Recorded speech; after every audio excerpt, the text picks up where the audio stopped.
Greetings once again from us. Today we are presenting a very special area of chemistry paper 2, and this is drawing of graphs. So graphs usually form a special component of chemistry paper 2.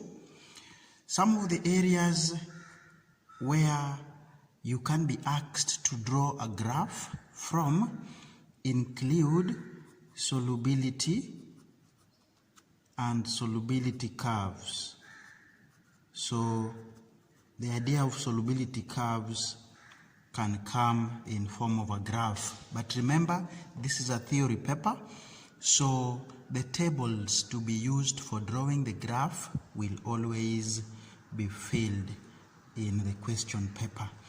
Another topic where drawing of graphs can come from is reaction rates. We also do have the topic radioactivity, especially on the area to do with half-lives. Graphs can come from there as well. Then we also have the area or the topic of energy changes in physical and chemical processes, what we normally call thermochemistry in short. So this afternoon we have a sample graph from thermochemistry. Join me as we learn on a few tricks on how to draw graphs in chemistry paper 2. So with us is a 2019 paper 2 chemistry, and we want to attempt question 5. The graph comes from the second part of the question, but I feel we should just do the whole of question 5 so that we are able to learn other things other than drawing of graphs. So we shall go through the whole of question 5. The first question, the first part is asking what is meant by the molar heat of neutralization. And this one is the heat change that occurs. Molar heat of neutralization is the heat change that occurs when 1 mole of what we call hydroxide ions, these ones normally come from alkalis or bases, react with 1 mole of this time round hydrogen ions, usually from acids, to form 1 mole of water. So this was the definition expected for part A of the question for 1 mark. Moving now to the reason as to why we are making this video. We want to learn how to draw graphs and also how to use the same to answer questions in chemistry. So part B, we are being told, in an experiment to determine the molar heat of neutralization, we take note of this: 50 cubic centimeter of 1 molar hydrochloric acid was neutralized by adding 10 cubic centimeter portions of dilute sodium hydroxide. During the experiment, the data in table 1 was obtained. So, in a practical setup, usually this table is to be filled by a student, and then you go ahead and use the data collected during practicals and come up with your graph. But I've mentioned earlier that this is paper 2. It is a theory paper, so we shall have the data already tabulated as what we have here. So we proceed to answer the questions. Write the equation for the reaction. So we are reacting hydrochloric acid with sodium hydroxide. Writing the equation becomes very easy. So dilute hydrochloric acid is that, and it is in aqueous state. Then we have sodium hydroxide you will get sodium chloride, which is your salt, and water. So it is balanced. The mole ratio for the reactants is 1:1. Then the next question, on the grid provided, plot a graph of temperature on y-axis against volume of sodium hydroxide on x-axis. So I had drawn the axis earlier, and here we are. Only the axes are already here, so we want to fill it. We want to put in the other details together. The first thing that I want you to take note of, our first number or our first figure, our first data on the x-axis starts as 25, but not on the x-axis, but on the y-axis starts at 25, and then for the x-axis it is 0. So as you draw your graph, we will be forced to break the y-axis to take care of those values that fall between 0 and 25. So along the y-axis, we break the axis like we have done here using this zigzag line, and then maybe our first figure would start here at 25. Then we move on to 26, and I don't want to make it look congested, so I'll write while skipping one figure as I proceed on. So 29, 30, I do 31 here, 32, and I do 33. So these ones I'm skipping because I want my diagram to look a little bit tidy.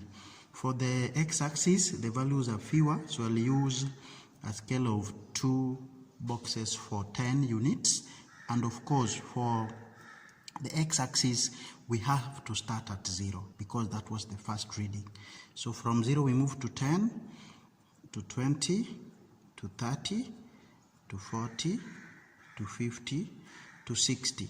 So this knowledge on how to choose a suitable scale, we are borrowing from mathematics. There is nothing new we are creating here for our subject. All this is mathematical, especially on how to break the axis. If you felt that you don't have to break the axis, you are also allowed to bring this 25 down here. We shall not penalize you for that. The next thing we do after choosing that scale is to label our axis. So the x-axis, we have been told, is volume of sodium hydroxide. And please tell us the units as well. These ones were in cubic centimeter. There are some situations where we award marks for the labeling, but unfortunately for this one, there were no marks for labeling. For the y-axis, we have temperature, and temperature here were in degrees Celsius. Again, as you label, please avoid non-scientific abbreviations. Let's not write here temp. If marks were to be given for labeling, you may not be able to get that mark if you use non-scientific abbreviations. Here also, some of you write vol of sodium hydroxide. Let's avoid that. Okay, doing well. So let's move to plotting. When x is 0, y is 25. So just put a cross at that point. When x is 10, y is 27. Here we are. Put them there. They should be visible. When x is 20, y is 29. Here we are. When x is 30, y is 31. There we are. When x is 40, y maintains 31. When x is 50, y is 30. Here we are. And finally, when x is 60, y is 29. So, these are the plots. I will come back later and tell you how to award the mark for plotting. But to proceed, we are supposed to join our plots. And you see this kind of plotting, there are two sections. The values were rising progressively and then falling progressively. So in theory, we have told you now what kind of a shape of a curve you're supposed to have, or a graph for that matter, because this one is supposed to be straight line kind of a graph. So you take your ruler and join the points that were going, that were having an increase in trend. Just join a straight line up to the last plot that you had. Then there were some values that were not obtained practically. They are actually virtual values. So we are supposed to extend the line but using dotted lines to mean that the values were not read from the experiment. That process is called extrapolation. So we join the plotted points using a continuous straight line, and then we extend using dotted lines to mean those points were not real. You do the same for this other side. Join the plots that could be plotted, and then you continue to extrapolate. So there we are. Now, we need this figure here. Remember, the volume of sodium hydroxide were being added in portions of 10 cubic centimeter. So to know the volume that would actually completely neutralize HCl, we need this figure from our graph. And if I'm not wrong, it should be something like 33.5, something like that. Mine is coming to be 32.5. It doesn't matter. What I want to say is this dotted line is very, very important, because it is going to act as our evidence that actually you read the value from your graph. So again, this peak here should tell us the highest temperature rise on the y-axis. So again, we need that figure. So just take your ruler and show us that when a time comes to answer questions on change in temperature, we are able to know that you actually used your graph. So take note, mine is about 31.65 or 32, thereabout, if I'm not wrong. So if this is what you have come up with, we are supposed to award you marks, and total should be 3. So how do we award? I'll start with the first mark, which we get from scale. Scale, we will check here and here. For each axis, we award a half. So if you've done X the way I've done, which is so nicely done, the spacing are regular, and you therefore deserve the half a mark. Then we check again on the y-axis. The spacing is regular, and the numbers don't skip. And again, I've explained that if you don't break the axis, it's also allowed, but make sure you bring this 25 down to where 0 is, so that your line would originate from the origin. That is allowed. So scale was half for each axis. We move on to the second mark. So this one would total 1 if you're okay for the 2 axes. The second mark came from plotting aspect. And how many points do we have? 1, 2, 3, 4, 5, 6, 7. So if you plotted 7 points correctly, all of them, we would give you 1 mark. If you managed only 6, this is a half a mark. But if you had less than 6 points plotted, we would not give you any marks for plotting. So that is it. The next mark came from joining straight lines. Joining straight lines. That is for this and that. This is a half. And then closely related to this is the idea of extrapolation. So did you extrapolate your 2 lines? If you did, you get half a mark, totaling 3. So I've explained that this time round there were no marks for labeling the axes, but at times they are there. So be careful when you are labeling. Use the quantities being plotted in full. Don't abbreviate. if you can. And then again, as you use your graph, please, any value you read, make sure you are showing evidence. And this is the function of the dotted lines you can see in my graph. So that is it, and it is for 3 marks. The only good thing about graphs is that when we come to the questions that follow, where you are told use your graph, even if you have not scored the total full marks, which is 3, we shall use that wrong graph of yours to answer, or rather to mark the way you've answered your questions. So here, the answer you get is based on your graph. I have situations where a student doesn't know where to put temperature and also where to put volume of sodium hydroxide.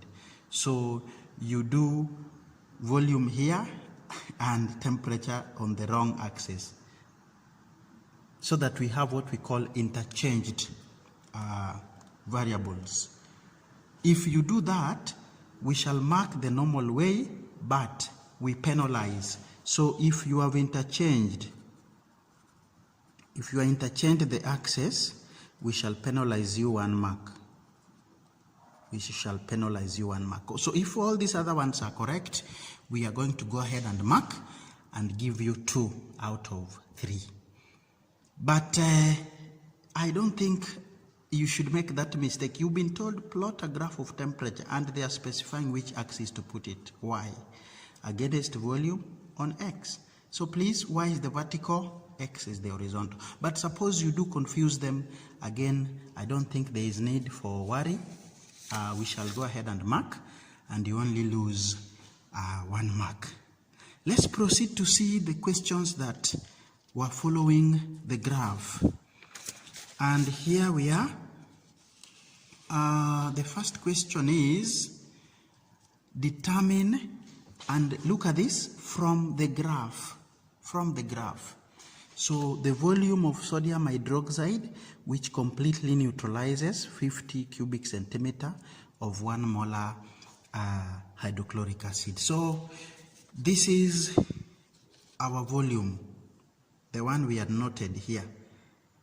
Mine is 33.5. If you draw yours, use yours. So my answer, or rather the marking scheme doesn't specify the mark to be 33.5. We just write here correct value from the graph. So just read. Whether your value is not like mine, you will get the mark, but make sure you have read the graph. How do we know you've read the graph? We are seeing evidence of having read the graph, the dotted line. Okay, so my case, I will give you my value 33.5, and please, if you can, put the units. 1 mark. Change in temperature. So again, change in temperature, we started with 25, but then temperature was able to rise to a maximum of the one in your graph. So again, give us evidence that you read this final figure. Mine is about 31.65. So change in temperature, I'll take 31.65 from my graph, and from it I subtract the one I started with, which is 25. This gives me a temperature change of 6.65 degrees Celsius. Please, this you read from your graph. So your value doesn't have to be the same as mine. So if you do this, a half for doing that simple subtraction and a half for the answer. Okay, your value, I repeat, doesn't have to be 6.65. No, use your graph. Even if you have not scored the full marks for the graph, this one we shall mark as a consequence of your graph. So just be honest, show us that you've used your graph, and the full marks would be yours. Now we proceed. We are being asked to calculate the heat change when complete neutralization occurred. So here we need that formula for calculating delta H, and I believe we all know it is M, which is mass of solution. We multiply by the specific heat capacity and then we multiply it by change in temperature. So delta H is MC delta T. Others call it delta H is MC theta. It doesn't matter. Now, the mass will be a combination of the two volumes of solutions that were reacted together. So we had 50 for sulfuric acid. We shall add to the value of sodium hydroxide having been obtained here. So for me, I'll do plus 33.5. But I want to say here, answer in Roman 3, part 1. So it doesn't have to be this. Whatever you obtained here, you add to 50, because the solution that was being measured, the solution whose temperature was being measured was a mixture of those two, sodium hydroxide and sulfur and hydrochloric acid. So what was the total volume? You will take that as mass because density is 1 gram per cubic centimeter. So when you do this, we shall then multiply what we obtain by the specific heat capacity, which is 4.2, and then again you multiply by 6.65. I will say your delta T. And where do we get this delta T? In question number 5, Roman 3, part 2. So whatever you use here should be copied from here as well, even if it is not like 6.65. So when you do using 6.65, I was able to get 2,332.155 joules. Remember, joules is capital J. Now, this question was thought not to be so taxing, so I want to inform you that the marks were actually altered to be 1. Half for the calculation there, the multiplication, and half for the answer. Someone could also write 2.3321 kilojoules. Now for this part, K has to be small and J capital. How do we know K is small? K that is capital has the two ends forming a horizontal line. When it is small k, this one here is taller than the other one. So that is how we take note of the small k here. Like mine actually is a small letter k, then J has to be capital. If you decide to convert joules into kilojoules, again, there is no big issue. So here, if the units are missing or wrong or missing units, we will penalize you a half a mark. So a half a mark would go for the answer there. So you can decide whether to use joules or kilo. But as you write kilojoules, please ensure K is small k and J is capital. Haya, moving on. Now the molar heat of neutralization. So the one we obtained here was for the moles of HCl that reacted, and moles of HCl were the same as moles of sodium hydroxide, because according to our equation, mole ratio was 1:1. So we shall take time here and do a calculation on moles of HCl used. So we had 50 cubic centimeter of 1 molar HCl. So to get moles, you do 50 times 1 divided by 1000, and that gives you 0.05 moles. For you doing that calculation, we give you the first half a mark. And because this question now was a bit taxing, the 1 mark that was removed from here was brought here. So we shall mark this out of 2. I had explained in the earlier videos that when the examiner has set, the other examiner, known as marker in quotes, can look at the demands of the question, and he or she is allowed, of course in consultation with others, to redistribute the marks, but within the same question. So we move on. So this number of, or this amount of heat was able to be contributed by 0.05 moles of hydrochloric. For molar, we need to know how much heat 1 mole would have contributed.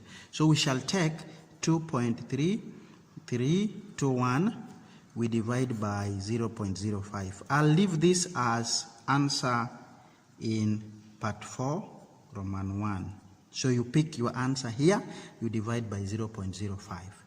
Doesn't have to be like mine. So for me, I was able to get 46.64. This time round, it is kilojoules per what? Per mole. Get your value if you replace the answer here with mine. Get the value here. And because the temperature was kind of rising, we are supposed to put a negative. But for our marking, we didn't mind. If you put negative, you get the answer. But maybe if you put positive, that's when we would deny you marks. But if you leave it the way it is, good enough for the whole of the mark. So this division here was a half, and then the answer here was 1 full marks. Of course, taking care of the units. Lastly, how would the value of molar heat differ if 50 cubic centimeter of 1 molar ethanoic acid was used instead of hydrochloric acid? This one now was testing on strength of acids, and we know ethanoic acid is weaker as compared to HCl. So the answer here would be the molar heat of ethanoic acid, the molar heat of neutralization, of course, of ethanoic acid would be lower. So just telling us lower 1 mark, and please remember this is a comparative question, so don't say low or little. We shall not give you the mark. You have to compare ethanoic to hydrochloric.